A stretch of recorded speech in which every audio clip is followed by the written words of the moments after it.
You're a knight in 14-something England. You just laid down 4 months of a peasant's wages for one sword. Not your wages, his.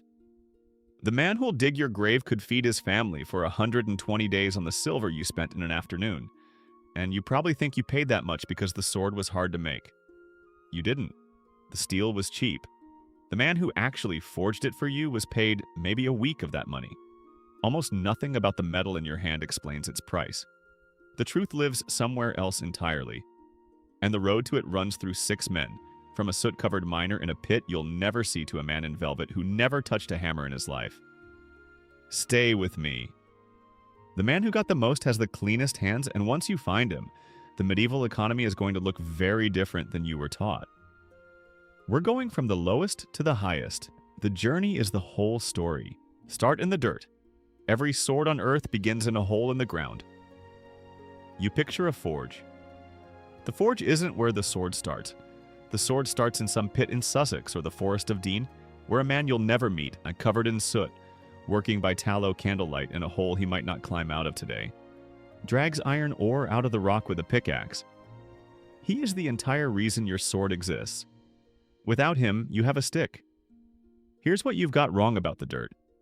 You assume the raw iron must have been expensive. It wasn't. England was sitting on top of it. A few pennies of ore, 2-3 out of your 240, is everything the blade was physically made from. The pickaxe man in the pit sees a fraction of even that. So the iron isn't why your sword cost what it cost. That pattern is going to hold all the way up the chain. Watch. Next, the men who turn rock into iron. They are not in the paintings. The cathedrals do not have windows for them. You will probably never hear their names. To melt iron out of ore, you need fire hotter than ordinary wood can give. So one man, a charcoal burner, spends weeks alone in the forest, burying piles of timber under earth mounds and tending them through the night, turning whole trees into pure carbon fuel. Then another man, the smelter, runs that charcoal and your ore through a bloomery for hours, pumping a bellows the entire time, to pull out a single black, porous lump of iron. That lump becomes your blade. If you'd been a knight 300 years earlier in the Viking Age, you might have owned something stranger. A sword stamped with the word Ulfberht down the blade. Around 170 of these have survived. The steel inside them isn't European. It's from Persia and Central Asia, traded up the Volga River by Vikings who were doing business with the Islamic world centuries before most history books mention it. Between them, the charcoal burner and the smelter, take a small handful of your purse. The 2 men whose work is the most technically dangerous in the whole chain, and they get less than the man 6 steps from now in the velvet hat. Keep counting. Now the man you actually picture when you think sword, hammer, anvil, sparks. The bearded craftsman in a leather apron, forging your weapon by firelight. Here's what you've definitely got wrong about him. You assume the blacksmith got rich off your pound. He didn't. And it isn't close. A skilled craftsman in 14th century England earned about 4 to 6 pence a day. Forging your finished arming sword took him a week, sometimes 2. Pattern welding cheap iron and hard steel together, hammering them flat, grinding the edge, fitting the tang. The work is so precise that surviving blades, 600 and 700 years later, still carry the visible signature of how each layer was joined. The man at the anvil did real technical, dangerous work. He was paid maybe 20 pence for it. Out of your 240, the person who actually made the thing you're holding got somewhere around a tenth of what you paid for it. When he finished, he may have done something you wouldn't expect.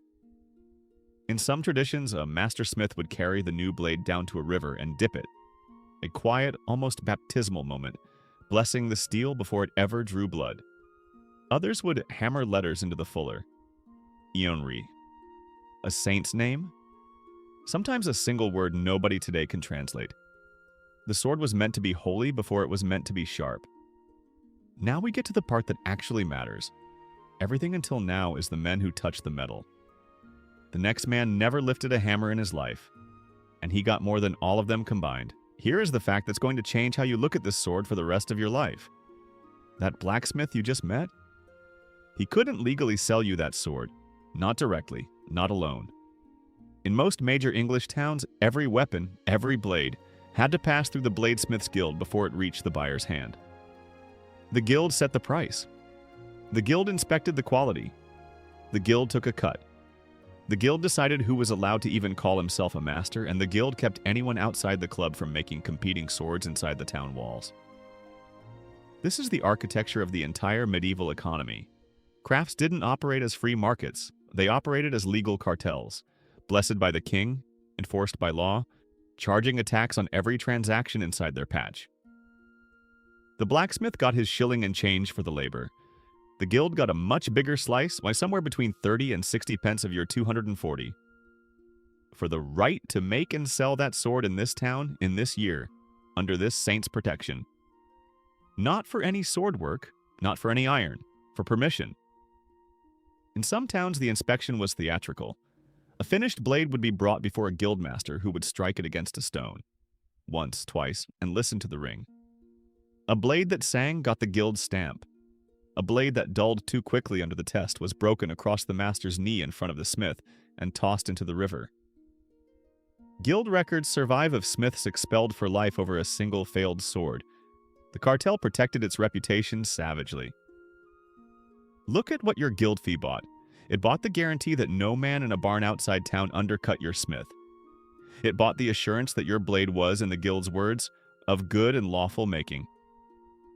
It also bought a permanent skim, going to men who hadn't touched the steel in years, if they ever had. Their names were on the building. The smith's name was barely on the blade. You are paying right now for the right of certain men to be in charge of who calls himself a sword maker. Between the guild and your hip, your sword still isn't finished. A blade alone is not a weapon a knight carries. You need a scabbard, a wooden core wrapped in leather, fitted with bronze, sometimes lined with sheepskin to keep the steel oiled. A leather worker takes a few pennies. A bronze fitter takes a few more. And the sword still isn't sharp. A bloomery blade off the anvil is a rough thing. Scaled, gray, dull. A polisher works a water-driven grindstone for hours, turning that dull metal into something that catches firelight. Another handful of pennies leaves your purse. Some swords had names, not nicknames. Legal names. There are surviving wills that bequeath a specific sword the way another document bequeaths a farm. By the blade's name, with witnesses, sealed. A great sword could be inherited like a manor. Some were buried with their owners. Some were sunk in lakes by request, so no man could inherit them at all. Add up the leather worker, the polisher, the bronze fitter, the small merchants. They take 20, maybe 30 pennies of your purse between them. Real men, real work, small pay. And now we have come to the top of the chain. The man we have not yet named. The one who got the largest share, by far. Here's the part that's going to make the whole video click. Add it all up.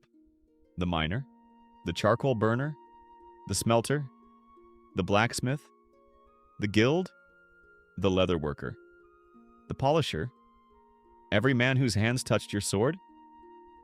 Together they took maybe 100 pennies of your 240. Less than half. More than half of what you paid is still unaccounted for.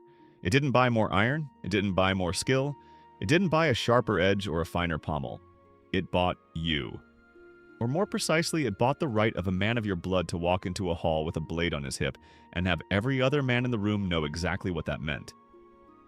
Your sword was 4 months of a peasant's wages because the steel was hard to make? No, the steel was cheap. The labor was cheap. The guild was real, but the guild was the smaller cost. The reason your sword cost what it did is that it was not allowed to be cheap.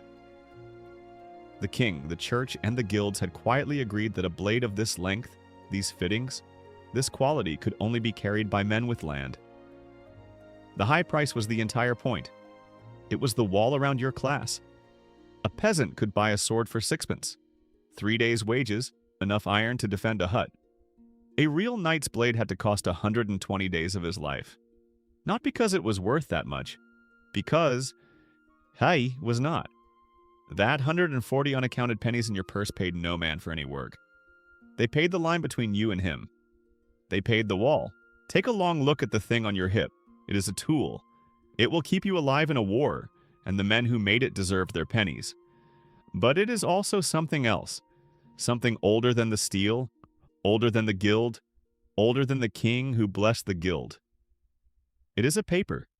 It is a sentence. It is the difference written in iron between the men who are allowed to carry steel and the men who are allowed to die holding sticks. You did not just buy a weapon, you bought a passport. And like every passport, most of what you paid was for the seal, not the paper. That's the sword. See you next time.